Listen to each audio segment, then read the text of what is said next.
It was mentioned in the President address that the government has undertaken many historic initiatives. Sir, though I am sitting in opposition, I agree this government is making historic initiative. For being an opposition MP, it doesn't mean that I have to oppose everything done by the government. Sir, now I explain how this government is making history. Sir, before 2,300 years, Alexander the Great came to India and he had a battle with the then ruler, Porus Alais Purushothaman. The war went on months. Usually, wherever Alexander goes, he gets victory in a few days or a week time. But it was a very tough battle for him. At last, he got a victory. Porus made to stand in front of Alexander. But Alexander immediately released the Porus and told him that I have never seen such a courageous person in the world. You are at par with me. I release you. You take back your land. You can rule over your land. Nowadays, we are not enemies, we are friends, he said. Porus called for a grand dinner to commemorate this new friendship. In that dinner, food was served in a plate. As soon as he saw the plate, he got shocked and he wondered. He told to Porus that, I know you are a rich man, but I didn't realize that you are this much wealthy to use this kind of plate. Sir, can you imagine by which metal that plate is made of? It was not by gold. It was not by the platinum. It was not by the silver. It was made by the aluminum. Those days, aluminum was the costly and precious metal. After 2,300 years, this government made aluminum as a precious and costly metal by imposing 18% GST. This is the way this government is recreating history. Sir, while the Honorable President read out the speech prepared by the Union government, the Governor of Tamil Nadu, appointed by the Honorable President, fails to comply with the long-lasting tradition and President of the country and adopts a confrontation approach towards the government of Tamil Nadu. One of the most glaring omissions in the President's address was the continued centralization of power and the undermining of states' autonomy. Tamil Nadu, like many other states, has experienced a growing concentration of power in the hands of Union government. The most recent and highly continuous issue is the office of the governor. Over the years, we have seen the governor, an office that is supposed to be apolitical and neutral, become a tool of political interference from the center. The President's address completely failed to address this issue. Yes. Despite its being a source of much unrest in Tamil Nadu, the delay in the assent of bill passed by the Tamil Nadu Assembly has become a recurring issue. The Union government has done nothing to prevent these delays, which serve to undermine the will of the people of Tamil Nadu as expressed through their elected representative. In this context, the DMK-led Tamil Nadu state government has rightly called for a code of conduct for governors.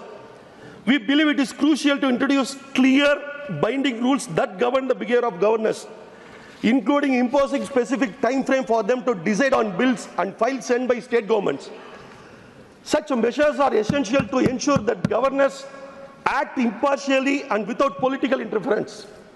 The Union government's failure to address this issue in the President's speech speaks volume about its reckless to address growing concern around federalism and the state autonomy. The speech delivered by the Honorable President offered a sanitized portrayal of India's current situation, neglecting to confront the urgent issues that continue to devastate the lives of everyday citizens. Key government failures were notably absent, such as the ongoing crisis in Manipur, which has resulted in significant loss of life and disruption in the strategically important region.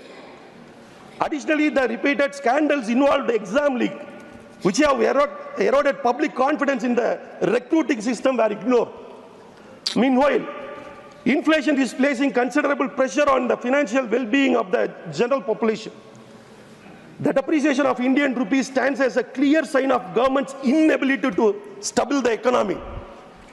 Sir, I remember the present minister of this ruling party, present ministers who are all sitting here in this ruling party, jumping up and down when the dollar was around 50 rupees. Today, the dollar is fastly approaching rupees 100, and they are sitting here only. And the present finance minister says the dollar is strengthening and the rupee is not getting weaker, while the conveniently failing to strengthen the Indian rupee. Despite these troubling signs, the president's speech painted an overly optimistic picture, highlighting economic reliances and growth without addressing the deeper structure issues that continue to leave the common citizen struggling. The speech also failed to acknowledge critical concerns such as corporate favorism, environmental harm, and escalating social unrest. Loan waivers to major corporates totaling around 14 lakh crore between 2015 and 2025 have not translated into meaningful job creation or infrastructure projects. The President address overlooked several critical issues, including the farmers' demand for legal guarantee of minimum support price. Despite ongoing protests and widespread calls for action, social tension have reached an unprecedented level, but the speech chooses to emphasize accomplishments that feel increasingly disconnected from the pressing challenges faced by the public, offering a narrative more focused on self-praise on addressing the true struggle of people. The speech, which highlighted the Union government's so-called achievements, failed to truly reflect the ground realities faced by the states like Tamil Nadu. While the address made frequent reference to development in various regions, it overlooked some of the most pressing issues affecting the people of Tamil Nadu, issue that speaks to the heart of governance, federalism, and the relationship between union and the state government. As a member of parliament representing Tamil Nadu, it is my responsibility to bring the forefront the problems that directly impact the state which I belong to, and the issues that have been ignored or downplayed by the union government in the president's speech. Tamil Nadu has always been a state that values its autonomy and has fearlessly upheld the principles of federalism. The state has historically played a critical role in social, political, and economic progress of India. However, over the last few years, the union government has systematically eroded the very foundation of cooperative federalism, undermining the autonomy of states like Tamil Nadu and disregarding the will of people who elected their state government. The government's speech has neglected to address the serious economic challenges that Tamil Nadu faces. Tamil Nadu is one of the largest contributors to the national GDP. Yet the state continues to treat it unfairly when it comes to resource allocation. Despite its significant contributions, Tamil Nadu received disproportionately low funding for critical areas such as infrastructure development, education, healthcare, and welfare schemes. This disparity in the resource allocation has a long-term consequence of people of Tamil Nadu, sir. Take for example, the state infrastructure projects. Tamil Nadu is home to some of the busiest ports and cities in the country, and yet the funding for vital infrastructure projects has been slow and inadequate.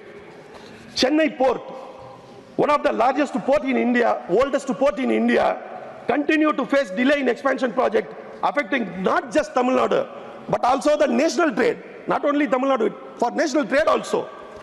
The union government's claim of economic success stands in stark contrast to the reality faced across the country.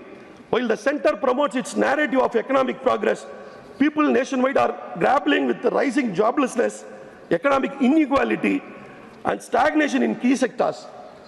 The government's failure to address these pressing issues in the President's address highlights its indifference to widespread challenges affecting the entire nation. Sir, the union government has failed the people of Tamil Nadu in the education sector in several key areas. Sir, in Tamil Nadu, education is the religion. Education is the religion for Tamil people. Education is the religion for Tamil Nadu.